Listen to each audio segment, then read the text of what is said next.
श्री रविदास जी का नाम सुना होगा, बहुत बड़े महान भक्त हैं रविदास, संत रविदास जी है ना। तो काशी के ब्राह्मणों ने विरोध किया, इनको पूजा नहीं करनी चाहिए, ठाकुर जी की पूजा करने का इनको अधिकार नहीं। तो बादशाह अन्य धर्मावलंबी था, तुरंत बुलाए गए रविदास जी, ब्राह्मणों की ऐसे पंक्ति बैठी और उनसे कहा कि आप ठाकुर सेवा क्यों करते हो।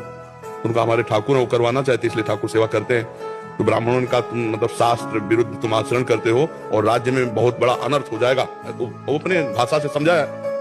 तो उन्होंने कहा हमारे ठाकुर जी जब चाहते हैं तो हम ठाकुर सेवा करते हैं, अगर वो मना कर दें तो मैं कभी सेवा ना करूं। बोले अब उनकी नजर में तो विग्रह हैं, तो ठाकुर जी कैसे। तो बोले तुम्हारी बात समझ में कैसे आएगी कि तुम्हारे लिए ठाकुर जी राजी है सेवा के लिए।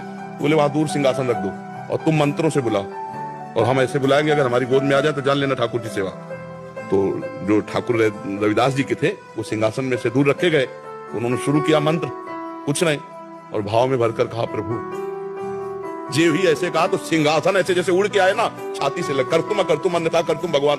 तो ब्राह्मणों ने फिर बात रखी कि ये इनके ठाकुर ने कुछ जादू टोना किए होंगे, हम अपने ठाकुर लाते हैं। तो अपने ठाकुर लाए और मंत्र बादशाह के सामने, पर फिर जे ही ऐसे भाव में किया ठाकुर। महान संत मन चंगा उन्हीं का सूत्र है। तो कठौती में सबरी जी के पास भगवान गए, सबरी जी की स्तुति की और वहां भगवान ने अपने श्रीमुख से कहा जाति पाति कुल कर्म धर्म का इसका में कोई संबंध नहीं, मानो एक